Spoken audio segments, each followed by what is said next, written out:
Hello guys, I am Gaurav and today's topic is why do we need differentiation? dy by dx means differentiation.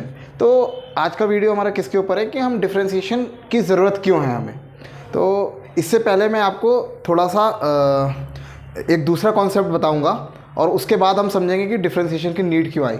ये differentiation की need इसलिए आती है क्योंकि हमें एक वक्त कुछ प्रॉब्लम आई और उस प्रॉब्लम की वजह से हमने क्या किया, डिफ्रेंशिएशन को फाइंड किया. हम कोई भी चीज़ क्यों फाइंड करते हैं, ताकि हमारी मुश्किलें क्या हो, आसान हो.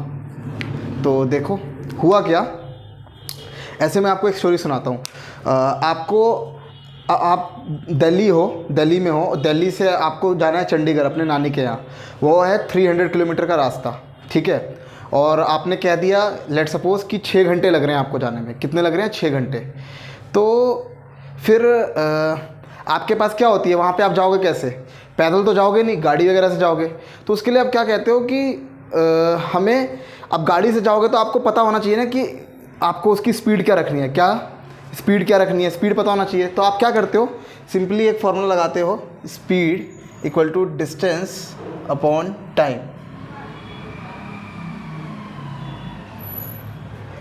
Speed is equal to distance upon time. So distance is 300 जो हमने लिया और टाइम क्या है 6 आवर्स. तो जब हम इसको कैंसिल करेंगे तो कैंसिल करने के बाद क्या आता है, 50 किलोमीटर पर आवर. इसका क्या मतलब हुआ कि 1 घंटे में हमें स्पीड कितनी रखनी होगी, 50 किलोमीटर पर आवर. तो ये हमने क्यों पता लगाते हैं ऐसा, ताकि हमें पता हो कि हम गाड़ी किस स्पीड में चलाएंगे, ओके, तो हम अपने डेस्टिनेशन तक पहुंच जाएंगे. तो ये क्या होता है, ये एक्चुअली में एवरेज स्पीड होता है. क्या होता है? एवरेज स्पीड, जिसको हम नॉर्मली स्पीड कह देते हैं.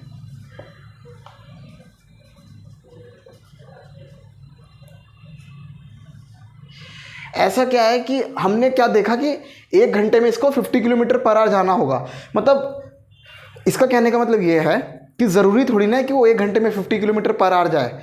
हो सकता है कि पहले 1 घंटे में 49 किलोमीटर जाए और अगले 1 घंटे में वो 51 किलोमीटर पे जाए. अब ये तो नहीं कहा गया कि वेलोसिटी कांस्टेंट है, स्पीड कांस्टेंट है, ये सब तो नहीं कहा गया है. बस इन्होंने एवरेज निकाला है कि क्या है, 50 किलोमीटर पर आवर की स्पीड होनी चाहिए एवरेजली, ठीक है. तो ये इससे हमें क्या पता चलता है, स्पीड के बारे में पता चलता है. तो आपने यहाँ पे एक चीज़ देख रहे हो, ये जो हमारा स्पीड है, ये वाला जो फैक्टर है, ये वाला जो फैक्टर, ये किस पे डिपेंड कर रहा है, टाइम पे और डिस्टेंस पे. मतलब ये 2 चीज़ों पे डिपेंड कर रहा है. और बेसिकली ये है क्या, बेसिकली ये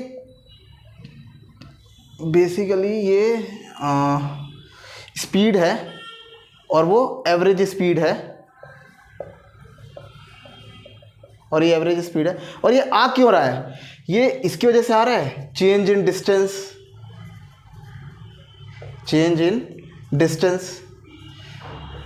with change in time.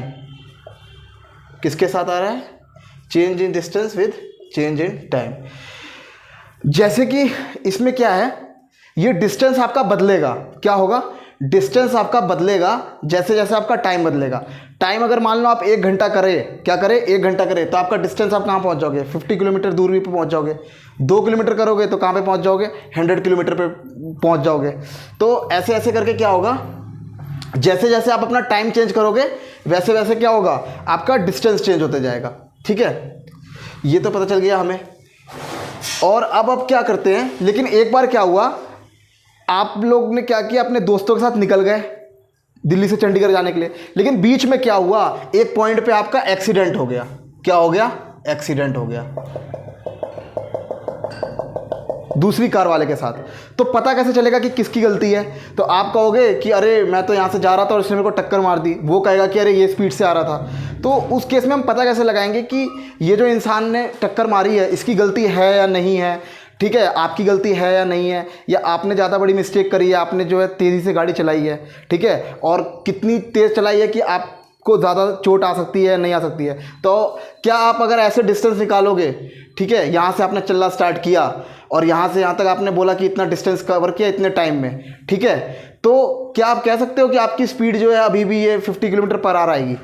50 kilometre per hour आएगी, लेकिन वो क्या आएगी, एवरेज स्पीड आएगी। लेकिन एवरेज स्पीड से काम नहीं हो सकता है आपने यहाँ तक बहुत तेज़ चलाई हो और यहाँ पे बहुत स्लो चलाई हो सकता है यहाँ से यहाँ तक आपने स्लो चलाई और यहाँ पे तेज़ चलाई हो, क्योंकि एवरेज स्पीड है ना, घट बढ़ सकती है। लेकिन आप क्या बोलोगे कि इस पॉइंट पर कितनी थी, क्या इस पॉइंट पे कितनी थी, तो फिर से आप क्या कहोगे कि डिस्टेंस अपॉन टाइम का फॉर्मूला लगाते हैं। तो लेकिन इस वक्त क्या है, आपने स्टार्टिंग पॉइंट क्या माना है, पहले आपने स्टार्टिंग पॉइंट माना था दिल्ली से चंडीगढ़ में डिस्टेंस था 300, तो चेंज इन डिस्टेंस था 300 final distance minus initial 300 minus 0 और टाइम कितना था 6 माइनस 0।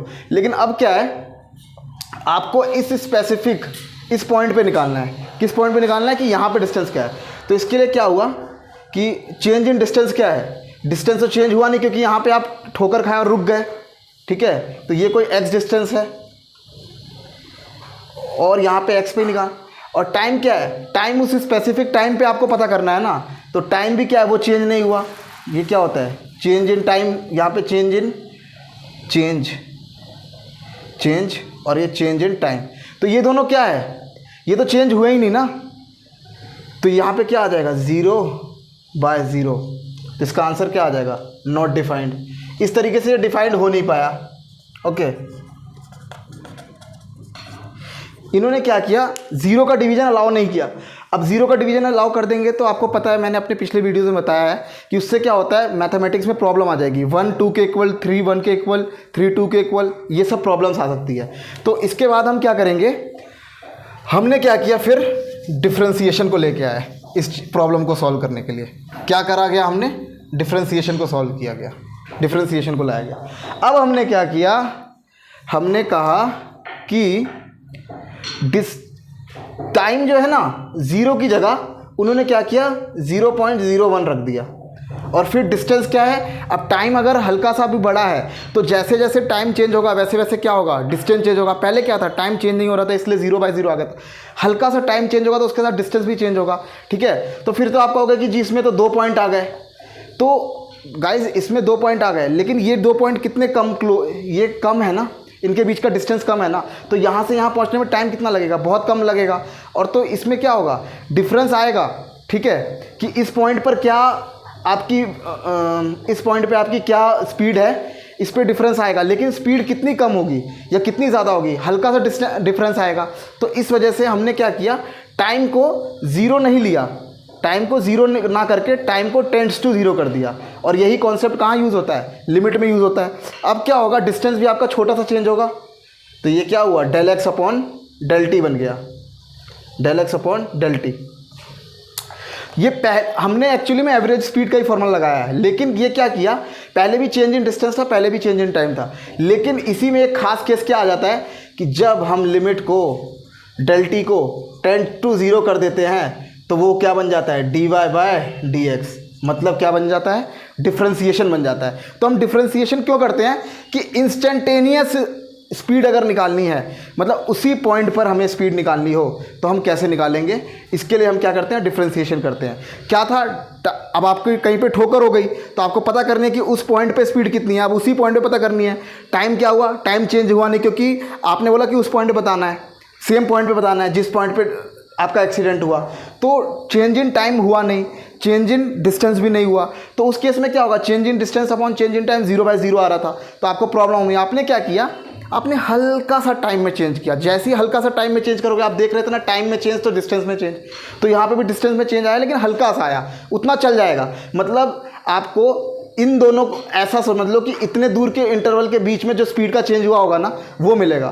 तो इतना सा चेंज हम स्पीड में मान सकते हैं, ठीक है, कि यहाँ पर कुछ होगा और यहाँ पे हल्का सा चेंज हुआ होगा।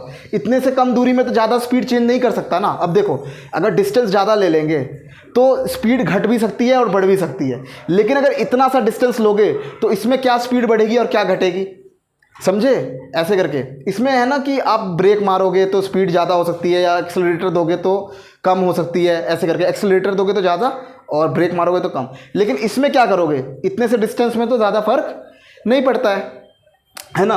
तो इस वजह से क्या किया गया, डिफ्रेंसिएशन को निकाला गया। और इसका मैथ्स में भी यूज़ करते हैं हम। जैसे अगर आपको बोला जाए, मैं आपको दिखाने की कोशिश करता हूँ। एक तो हो गया हमारा ये इस तरीके की चीज़ें निकालने के लिए, क्या स्मॉल चेंज जब होता है, क्या होता है, स्मॉलर चेंज होता है या इंस्टेंटेनियस किसी जगह पे हमें स्पीड निकालनी होती है उसी पॉइंट पर, इंस्टेंटेनियस एट अ मोमेंट, तो उसके लिए हम ये यूज़ करते हैं डिफ्रेंशिएशन। और एक और चीज़ है मैथ्स में इसका यूज़ क्या होता है, y equal to x square है, जैसे क्या बोला ये, तो अब आपको बोला है कि चेंज इन y निकालो with respect to x। Okay,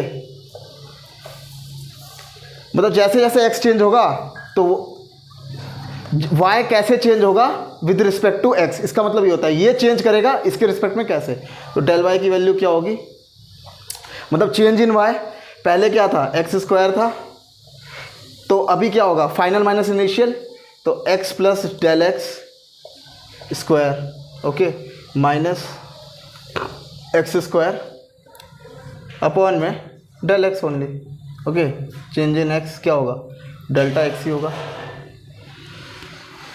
तो इसमें हम देख सकते हैं कि x square plus del x square plus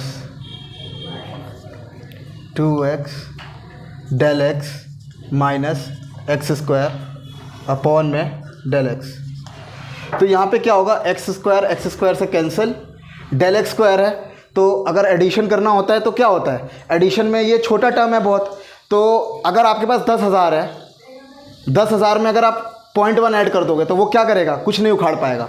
लेकिन अगर ज़्यादा बड़ा नंबर होगा और मल्टीप्लिकेशन करते हैं तब तो उसकी वैल्यू रहती है, तो आप कहोगे इसमें से हटा दिया इसमें से नहीं हटाया, इसमें से इसलिए हटाया क्योंकि मल्टीप्लिकेशन में है, मल्टीप्लिकेशन में चलता है। तो देखिए 2x del x by del x, तो del x cancel, answer comes out to be 2x।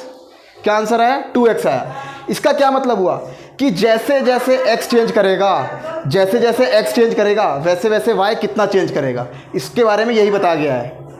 तो आज की वीडियो में इतना ही, आपसे अगले वीडियो में मुलाकात करते हैं। पढ़ाई करते रहे, ऑल द वेरी बेस्ट।